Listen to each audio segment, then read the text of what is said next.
후보자께서는 지난해 8월에 여당 추천 몫으로 방통위원으로 추천이 되셨었죠. 그렇습니다. 그런데 임명이 안 된 이유를 어떻게 생각하십니까?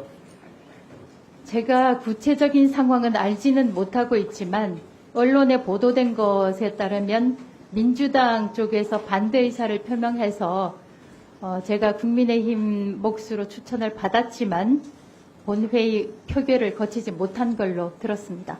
예.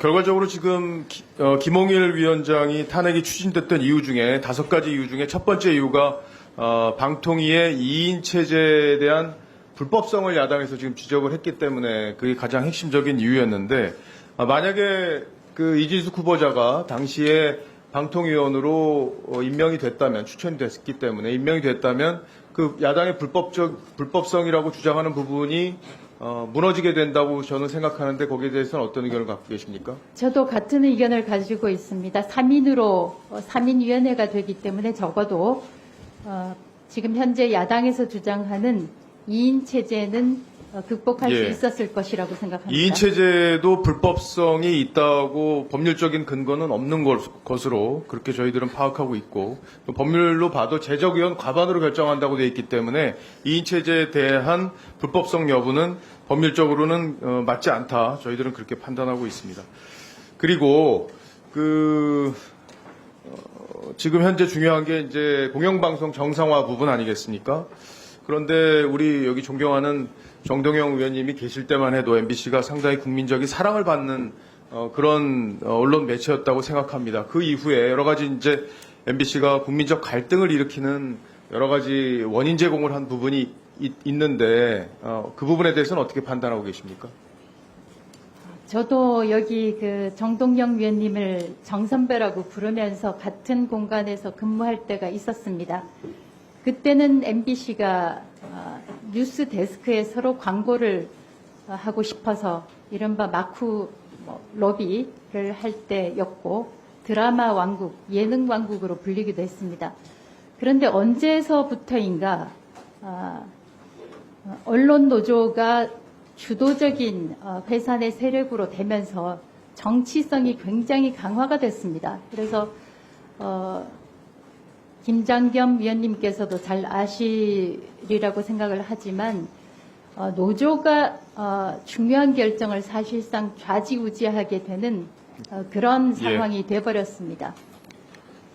그래서 특히 보면 제작 자율성과 인사 부문에 있어서 임명동의제 이 두 개가 핵심인데 사실상 임명과 컨텐츠 제작 부분을 현실적으로 보면 노조가 가지고 있다고 할 수 있습니다. 예. 만약에 지금 그렇게 판단하고 계신다면 MBC의 이제 사장이 바뀐다고 해서 MBC 보도의 어떤 균형감이나 공정성이나 이런 것들이 확보될 수 있다고 보십니까? 제가 100% 자신은 할 수 없고 직접적으로 제가 MBC 내부 문제에 대해서 거론을 할 수는 없습니다. 다만 제가 임명이 된다면 이런 부분을 해소할 수 있는 방안이 어떤 것인지 생각을 해보도록 하겠습니다. 예. 그리고 현재 지금 야당에서 2명의 방통위원을 추가로 추천을 해야 되는데 그 절차가 진행되지 않고 있는 건 알고 계시죠? 참으로 안타깝다고 생각합니다. 22대 국회가 개원된 지가 이제 2달이 됐다고 생각을 하는데요. 그 2달 동안에라도 야당에서 2명의 방송통신 상임위원을 추천을 하고 그동안에 본회의도 열렸으니까 표결을 했다면 5인 체제가 완성됐을 것이라고 생각합니다. 그래서 만약에 그렇게 됐더라면 이렇게 2인 체제에 대해서 우리가 이 자리에서 논의할 필요가 없었을 것이라고 생각합니다. 지금 말씀하신 취지는 5인으로 구성돼야 할 방통위가 2인 체제로 계속 운영되고 있는 책임이 야당에 있다 이렇게 주장하시는 거라고 봐도 되겠습니까? 저는 국회에 있다고 말씀을 드리는 게 예. 맞을 것 같습니다. 그리고 그럼 야당이 그 2명을 추천하지 않아서 생기는 이 문제에 대해서는 어떻게 판단하고 계십니까?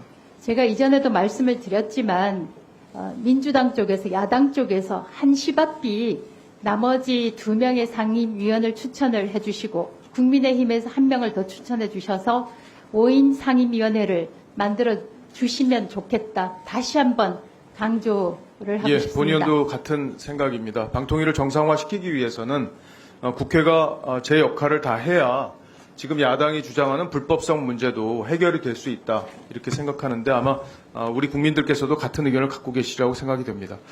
3월 그러니까 2019년이죠. 2022년이군요. 3월 6일 날 뉴스타파가 윤석열 당시 검사가 커피 타줬다는 허위 보도를 한 거 알고 계시죠? 알고 있습니다. 예, 그 다음날 MBC가 어떻게 보도를 했죠? 제가 그 가장 근년에 있었던 이른바 허위 조작 보도 가운데 대표적인 사건 가운데 하나가 이른바 신랑님 김만배 그 가짜 인터뷰죠. 가짜 허위 인터뷰가 그 대선 아닐까 사흘 전에 생각합니다. 있었던 보도였죠. 네. 예. 그 보도에 대해서 MBC가 7곡지를 뉴스데스크에서 방송을 하고 다른 방송들도 추정 보도 사과를 안 한 거에 대해서 MBC가 사과를 안 한 거에 대해서 어떻게 생각하세요? 마땅히 여기까지 하시죠. 사과를 제가 해야 한다고 생각합니다. 여야 모두 7분 지나면 다 끊었습니다. 칼같이 끊었습니다. 민주당도. 예, 다음 시간에 듣거나 다음 분이 이어서 들으십시오. 다 끊겠습니다. 저 위원장이 의사진행 발언 내지 신상 발언 하겠습니다. 이진숙 내정자는 방통위 미완의 이인 구성에 대해서 말할 때 조심하십시오. 제가 당사자입니다. 지금 책임이 야당에 있다 이런 얘기를 길거리 인터뷰를 통해서도 하셨고 박정훈 의원님도 그런 인식이 있으신데 책임이 야당에 있다면 2인 구조가 미완의 2인 구조가 책임질 만한 문제라는 건 다들 인식하시는 겁니다. 그거 확인합니다. 그 다음에 두 번째는 아까 답변 과정에서 본인만 국회에서 의결됐으면 3인위원회가 됐을 거다. 본인만 의결하겠다는 생각 자체가 말이 됩니까?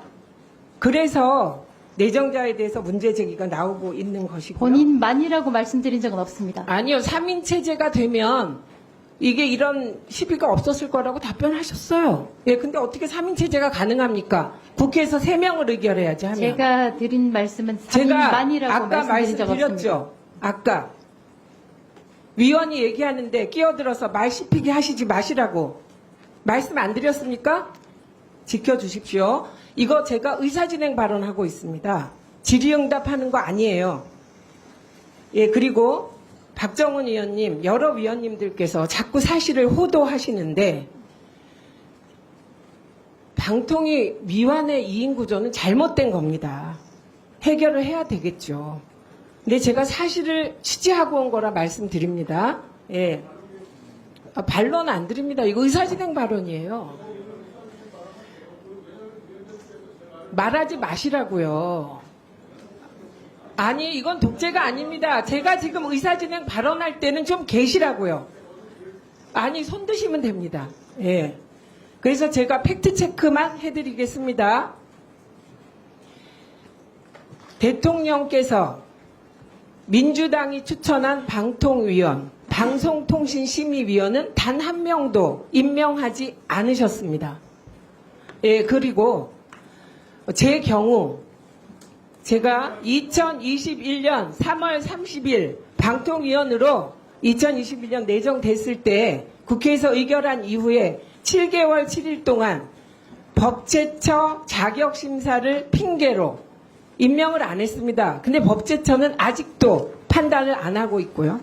그 다음에 황열현 방송통신심의위원회 부위원장 몫으로 의장이 추천했습니다. 임명 안 했고요. 최선영 위원 민주당 추천목인데 8개월이 지나도 임명 안 하고 7월 22일 날 임기가 끝났습니다. 그리고 제가 홍익표 전 대표에게 확인했는데요. 끼어들지 말라고 했잖아요.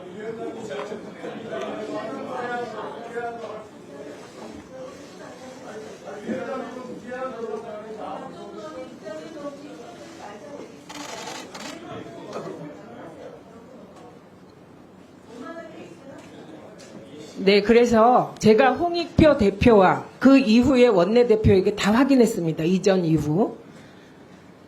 야당이 추천한 방통위원, 방송통신심의위원, 과학 관련하여 이후에 공식적으로 대통령실에서 요청해온 바가 없었다고 합니다. 그러니까 지금 이 자리에서 공식적인 요청할 권한도 없는 사람들이 추천해라 하는 것은 그냥 말뿐이라는 점 알려드립니다. 이건 반론 아닙니다. 팩트체크 한 거예요. 자, 반박 팩트체크 한 겁니다. 팩트체크 하십시오. 주장하지 마시고 2분 드리세요. 주장이 아니라 팩트 체크가 아니라 팩트체크 하십시오. 그거는 제 말에 위원장님- 대한 반론하십시오. 지금요. 다시 2분 드리세요. 지금요. 김홍일 위원장이 온 뒤에 탄핵을 한 사유 중에 핵심적인 게 2인 체제에 대한 얘기잖아요. 그 뒤에 얼마든지 야당에서 추천할 수 있는 시간적 여유가 있었습니다. 그런데도 불구하고 추천 안 한 거에 대해서 말씀드릴 수도 있는 건데 그거를 과거의 논리로 위원장님이 과거에 방통위원으로 추천되셨을 때 임명되지 않았던 논리로 계속 연장해서 지금 말씀하시는 거잖아요. 그 부분에 대해서는 국민들이 이 문제를 이해를 제대로 못 하실 수가 있기 때문에 제가 말씀을 드리는 겁니다. 그 이후에라도 김홍일 위원장이 온 이후에라도 얼마든지 추천을 통해서 2인 체제 문제성을 주장하시면서 그 뒤에 추천하실 수 있었잖아요. 그 부분에 대한 지적을 하는 겁니다. 다 하셨습니까? 예. 추천 요청이 없었습니다. 대통령실에서. 예, 하십시오. 예. 김영 간사님 2분 드리세요. 예. 사 진행 발언과 함께 반론을 말씀을 드리는데요. 위원장님께서 지금 당사자이기 때문에 사실관계를 왜곡하지 않길 바라는 마음에서 설명을 했다. 좀 길었다고 하면 그건 뭐 상황이 길었기 때문에 그렇다는 점 말씀드리고요. 지금 앞서 여당 의원의 질의에 대해서 이제 오늘 인사청문회 증인이 나와서 얘기한 부분을 이제 주로 하다 보면 여당 의원이 질의에 대해서는 편안하게 얘기하다 보면 사실관계가 왜곡되거나 편향됐거나 정치적으로 중립을 지키겠다는 서면 답변하고 전혀 상관없이 정치적으로 될 소지가 있다는 점을 유념해 주시길 바랍니다. 제가 말씀드리지만 다시 한번 말씀드립니다. 팩트 체크입니다. 이거는 김홍일 체제 이후에 그러면은 추천했으면 될 것 아니냐라고 얘기를 했는데요. 분명하게 위원장님 얘기하셨어요. 저희가 국회의장이 최민용 방송통신심의위원인 최민용 후임으로 최선영 방송통신심의위원을 추천을 했어요. 그런데 그분을 임명하지 않은 채, 유촉하지 않은 채 7월 22일 날 임기 만료가 됐어요. 그래서 그분이 지금 헌법재판소에 위원으로 지금 소송을 제기했거든요. 경제적으로, 물질적으로, 그다음 정신적으로 피해가 막심합니다. 그렇기 때문에 그리고 앞서 지금 증인께서 증인 선서를 하고 지금 이 자리에 있다는 점을 다시 한번 말씀을 드리는데 본인을 임명했다면 3인 구조가 된다. 이 얘기는 그러면 대통령 추천한 두 사람과 여당 추천한 한 사람으로 방통위원회를 운영한다는 얘기는 불법의 불법을 자행한다는 점을 강조한 거기 때문에 사실관계에 맞지도 않고 여야를 함께 임명한다고 돼 있는데 임명하지 않은 대통령에 대한 문제 제기를 우리 야당에서 하고 있는 점을 깡그리 무시하고 이거는 정치 편향된 방송통신위원장님을 내정자는 스스로 고백하는 것을 가능하기 때문에 그 말이 위증과 위증에 해당될 수 있음을 경고해 주시기 바랍니다. 예, 노정면 의원님. 말라고 얘기했지 않습니까? 진행을 얼마나 했어요? 말씀하는데 마세요. 마이크 잡고 손 들고 하세요. 이거 지금 바로 예, 2분. 제가 얘기한 거에 대해서 소리 달지 마세요. 제가 유증이라고 이거는 증인에 대해서 얘기한 겁니다. 증인 대답자입니까 지금 박정훈 의원님? 박정은 의원님, 김영 간사님 2분이 뭐 때문에 이러시는지 우리가 다 압니다. 여기까지 하시고요. 노정면 의원님 말씀하시죠.